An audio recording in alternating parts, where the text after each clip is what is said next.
Halo semuanya, selamat datang di Smanduset Podcast bersama saya, Alia Septiani dan siapa ya?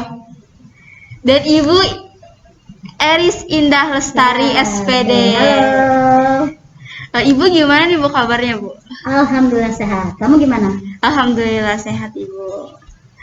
Oke, Ibu boleh perkenalan dulu mungkin Bu sebelumnya, biar Boleh, teman-teman boleh. di rumah juga tahu nih Bu. Ya, boleh. Nama saya Eris Indah Lestari. Ibu sudah mengajar di sekolah ini sejak berdiri, yaitu selama 3 tahun.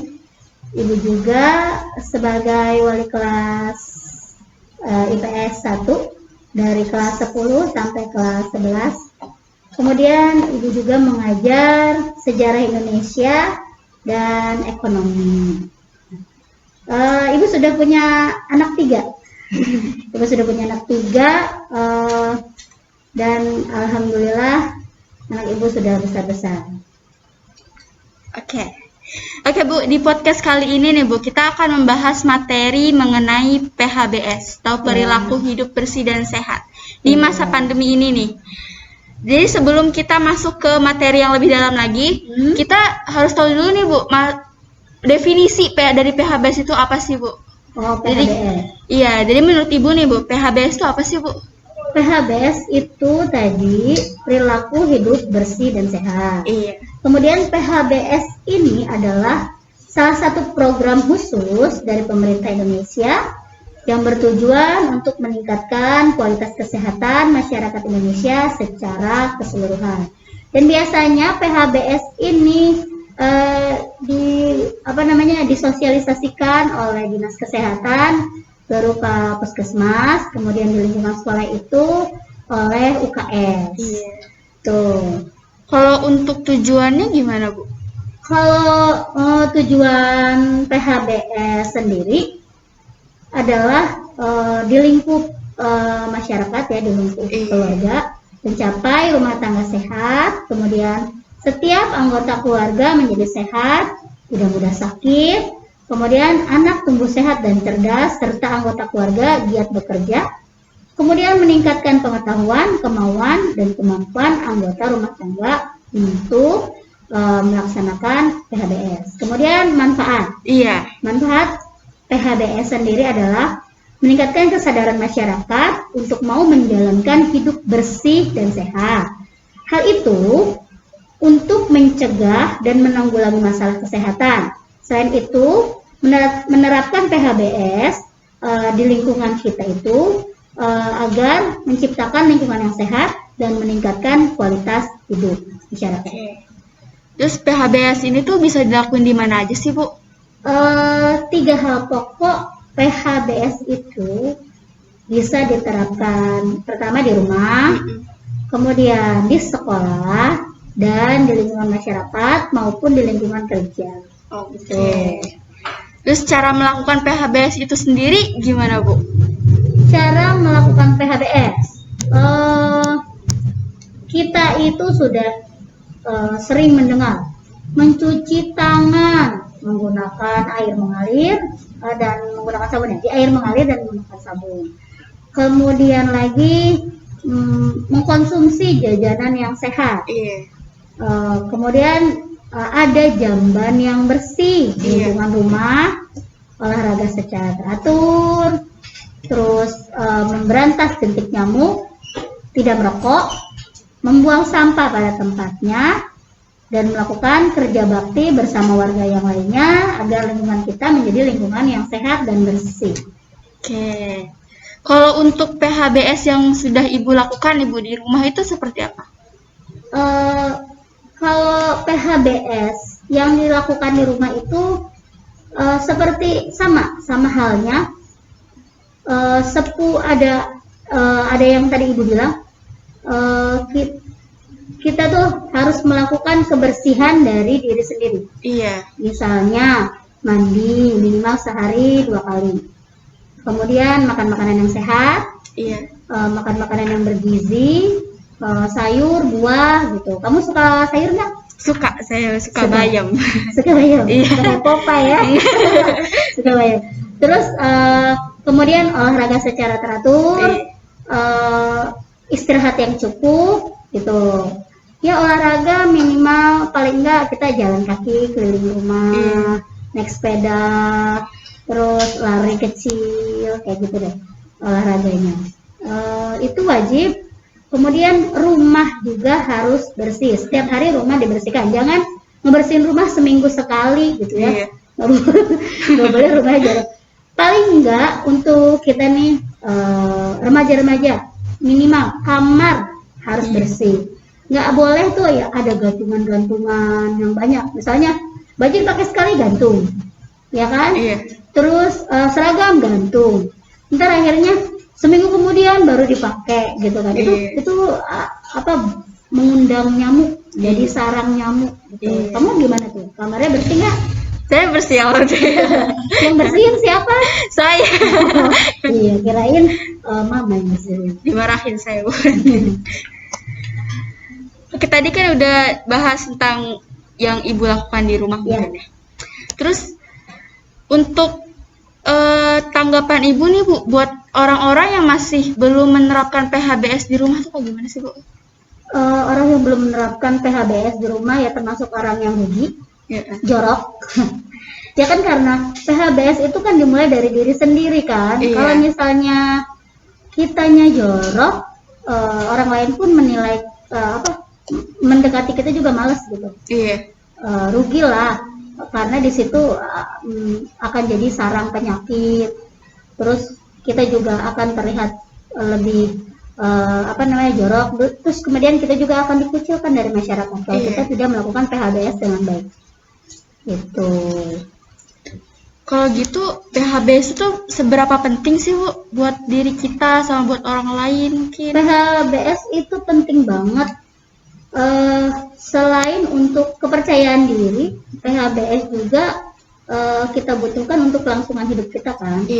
Yang Ibu bilang tadi itu PHBS itu memacu ke kebersihan diri.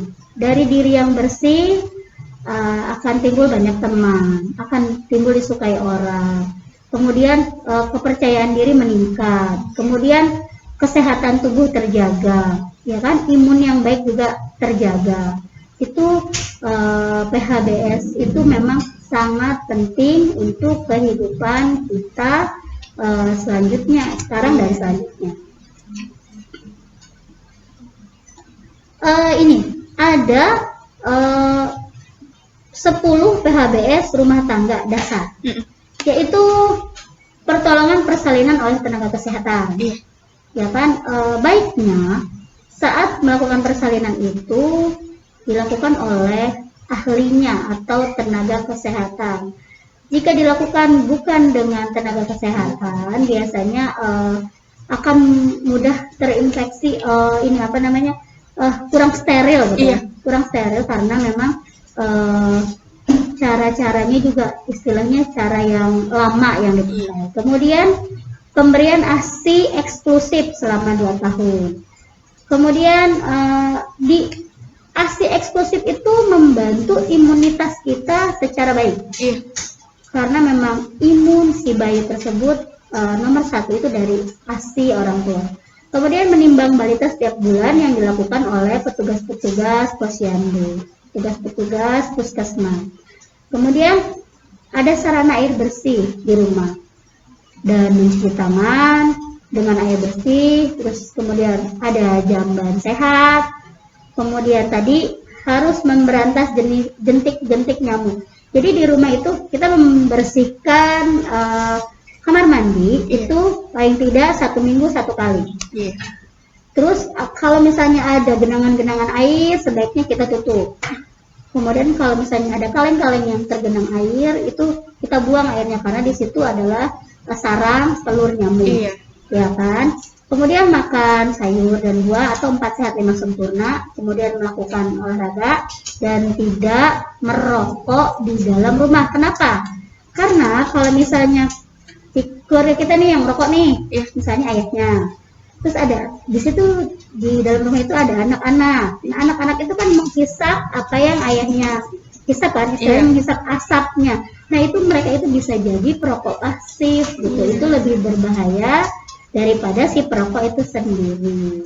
Gitu. Nah, di rumah kamu, ayah kamu merokok nggak? Ngerokok, Bu. Nah, kemudian kesadaran ayah kamu saat merokok ada nggak? Maksudnya misalnya memisahkan diri saat Iya. merokok? Ya, biasanya kalau lagi di dekat nih, antara sayanya yang disuruh pergi atau ayahnya menjauh. iya, ayah saya yang menjauh Nah, itu gitu. sudah betul. Ya, gitu ya. Iya.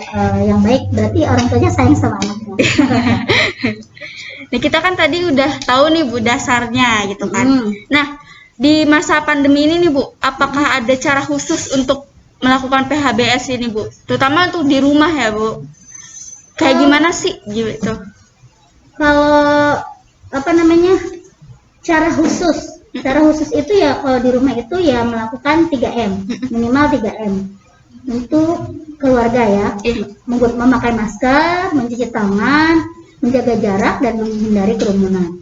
Menjaga jarak itu misalnya ada tetangga yang lagi sakit, itu kita jangan biarkan adik-adik kita atau kita juga jangan membiarkan diri kita untuk mendekati yang sakit khususnya COVID ya, gitu.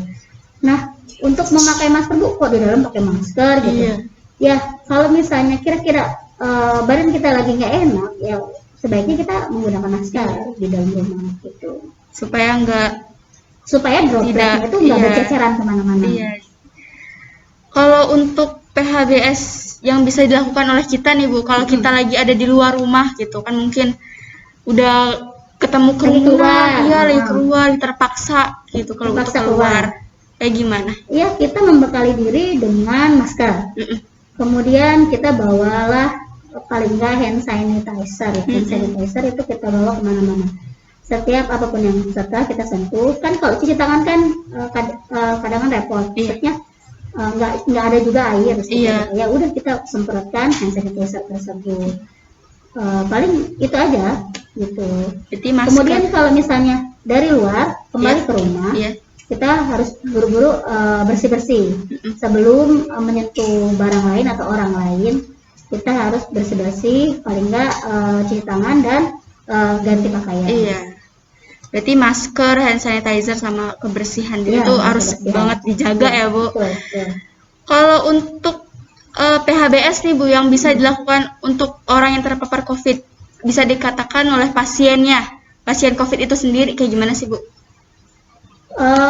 Yang kena COVID itu kan pemerintah menganjurkan isolasi mandiri. Iya. Dia itu berarti harus sadar diri bahwa dia ini nggak boleh dekat-dekat dengan orang lain. Dia memisahkan diri, isolasi di kamar, tetapi dia pun didukung oleh keluarga. Jangan dijauhi, karena kalau kita menjauhi dia akan stres. Stres itu akan menurunkan imunitasnya. Kemudian dianjurkan mengkonsumsi obat, vitamin C, vitamin D, kalau misalnya terjadi demam, paracetamol. Terus kemudian dia harus mengkonsumsi makanan yang bergizi. Hiduplah dengan bahagia istilahnya. Jangan dibebani dengan pertanyaan-pertanyaan. Biarkan dia menjalani hidupnya tanpa pertanyaan. Gimana kamu keadaannya, itu akan menimbulkan stres, akan menambah beban di hidupnya gitu. Terus kalau misalnya emang di kamarnya ini nggak ada saluran air bersih atau toilet, ya kan harus keluar nih. Harus keluar. Dan istilahnya toiletnya nyampur sama keluarga yang lain yang belum terpapar. Setidaknya apa yang dia sentuh, dia semprotkan menggunakan hand sanitizer gitu. Dan kemudian meninggalkan kamar mandi pun dengan keadaan yang sudah disiram dengan bersih. Kemudian dia kembali lagi. Dan untuk makan, jadi setelah dia makan barang-barang yang dia pakai, piring-piringnya itu kita rendam menggunakan air panas, dan bajunya pun dipisahkan dengan keluarga yang lain, dicuci, direndam dulu pakai air hangat dulu, jadi baru dicuci gitu. Berarti barang-barang yang sudah terpakai oleh si pasien ini harus disterilkan ya, Bu? Dulu. Jangan dibakar. Oke.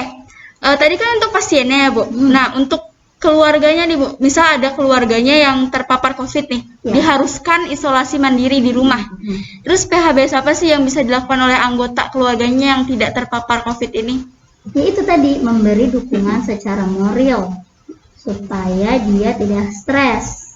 Kemudian memberikan dia obat, perhatian, gitu kan ya, istilahnya ngurusi. Kalau dia terpapar COVID-nya secara ringan. Tapi kalau misalnya dia sudah mulai berat, sudah ada gejala-gejala yang berat, kita lapor sama petugas. Kemudian itu udah positif kan? Iya. Berarti udah pasti dia udah di swab atau antigen misalnya. Nah, dia lapor, kemudian pasti kalau misalnya ada gejala berat, kalau menurut dinas kesehatan tidak perlu dibawa ke rumah sakit ya nggak apa-apa, diurus di rumah dengan baik, dengan tambahan dosis obat itu sesuai dengan keluhannya. Kemudian kalau misalnya berat dan tidak bisa ditangani, maka dirujuk ke rumah sakit terdekat. Itu sama kan tadi pertanyaannya? Iya. Kalau untuk orang yang masih lalai gimana sih Bu? Kan biasanya masih banyak banget nih yang masih cuek gitu kan, apalagi di pandemi kayak gini masih pada masker juga kadang masih pada males kan, terus juga masih banyak banget kerumunan kayak gitu. Itu gimana sih Bu buat orang-orang yang kayak gitu, yang masih lalai gitu terhadap PHBS? Itu harus diberikan edukasi atau sosialisasi tentang pentingnya PHBS tersebut gitu. Jadi edukasi lebih baik dari tenaga kesehatan, penyuluh kesehatan, atau misalnya yang masih cuek ini di lingkungan sekolah gitu. Di lingkungan sekolah berarti bisa diberikan edukasi oleh tim UKS. Kalau misalnya di masyarakat berarti harus ditambah lagi edukasinya oleh tim penyuluh kesehatan dari biasanya puskesmas gitu, atau dari aparat desa setempat gitu. Oke.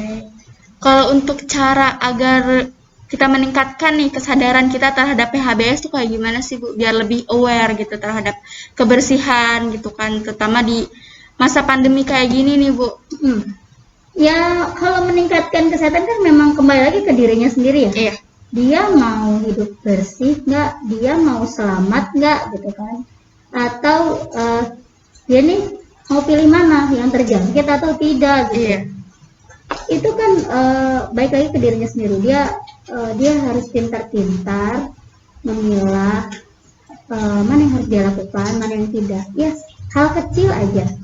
Kadangan mandi juga kan cuma sehari sekali. itu bagi yang males ya. Bagi yang males. Ya dia memang walaupun dia nggak kena COVID, dia kena penyakit yang lain. Gitu. Ya memang PHBS ini sebenarnya hal yang biasa, tetapi kadang-kadang orang nggak menyadarinya itu tuh memang penting. Jadi kalau PHBS dijaga, kepercayaan dirinya pun akan muncul gitu. Kalau misalnya dia nggak memulai dari diri sendiri, dia bakal dijauhi banyak teman. Iya. Oke, kalau gitu nih Bu, kan masih banyak nih Bu untuk anak muda yang masih sering nongkrong Bu. Di masa kayak gini masih banyak banget anak muda yang sering nongkrong sama temennya, kumpul-kumpul, pergi ke sana kemari gitu kan. Terus terkesannya tuh masih cuek banget Bu terhadap PHBS ini. Tanggapan Ibu terhadap perilaku anak muda kayak gitu gimana sih Bu? Menurut kamu nih sebagai anak muda ya? Iya. Nah kamu nih suka nongkrong nggak? Enggak sih, saya udah. Penting nggak untuk kamu tuh nongkrong? Enggak juga. Enggak juga kan? Iya. Nongkrong tuh cuma ngobrol gitu kan, cuma ketawa-ketawa, intinya dia pengen bahagia gitu kan ya, dengan ngobrol di luar sama teman-temannya. Ya saran ibu sih gini, diberlakukan karena keadaan kita sekarang lagi genting ya. Yang meninggal, masya Allah gitu kan, di mana-mana setiap hari kita dengar kabar si A, si C, tadinya yang kita dengar kabar dari jauh. Iya. Di daerah mana, tapi ternyata sekarang lingkungan kita sendiri. Iya, udah banyak banget. Iya kan, itu tuh benar-benar berarti daerah kita tuh udah genting. Jadi memang perlu kesadaran tingkat tinggi untuk membentengi diri sendiri. Gimana supaya kita nih nggak kalah. Istilahnya kita kalah dalam berperang dengan virus kan. Iya. Gitu. Harus diperketat gitu keadaannya. Paling nggak berlakukan jam malam gitu. batas maksimal boleh keluar rumah itu jam berapa. Jadilah anak muda itu, anak-anak itu yang sering nongkrong itu nggak bisa keluar karena memang sudah dibatasi. Rugi kan, istilahnya dia nongkrong di luaran, cekakak sampai tengah malam, padahal hal yang dilakukan juga nggak jelas. Gitu kan, dia cuma begadang, cuma buang-buang waktu. Nah, jadi alangkah tepatnya pemerintah itu agak sedikit melakukan kedisiplinan pada warganya supaya dia taat peraturan dan istilahnya ada jam malam, ada batasan untuk dia keluar gitu. Nah, menurut kamu hal seperti itu menyulitkan warganya nggak? Kalau misalnya diberlakukan jam malam, kamu setuju nggak?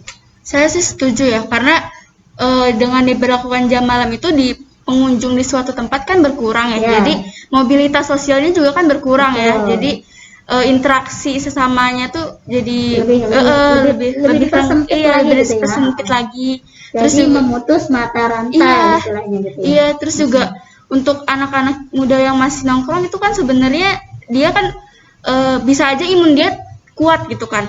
Nah, tapi dia kan nggak tahu kan imun keluarga dia kayak gimana. Entah itu di rumah ada kakeknya, ada neneknya, orang tuanya gitu kan. Imun mereka kan belum tentu kuat ya. Jangan sampai dengan dia demi kepentingan dia, kesenangan dia pribadi ya, malah membawa dampak negatif gitu buat orang lain, merugikan orang lain gitu. Dia pulang dengan keadaan sehat nih misal, tapi dia malah pembawa dia malah si pembawa virus itu kan jadi berdampak buruk juga kan bagi orang lain gitu kan, terutama bagi keluarga dia sendiri gitu kan. Lanjut lagi ya Bu, jikalau nih sekolah tatap muka udah berjalan normal kembali, PHBS seperti apa sih yang bisa dilakukan untuk para siswa? Para siswa dianjurkan menggunakan masker, udah pasti. Datang ke sekolah menggunakan masker. Kalau misalnya dia datang ke sekolah tidak menggunakan masker, maka kita kembalikan. Tetapi atau pihak sekolah menyediakan masker untuk siswa-siswanya yang tidak menggunakan masker. Kemudian anak-anak juga, siswa juga harus membawa hand sanitizer dari rumah. Itu kalau misalnya ini untuk pribadi ya, untuk pribadi. Bukan ketersediaan dari sekolah, bukan. Ini untuk pribadi kan.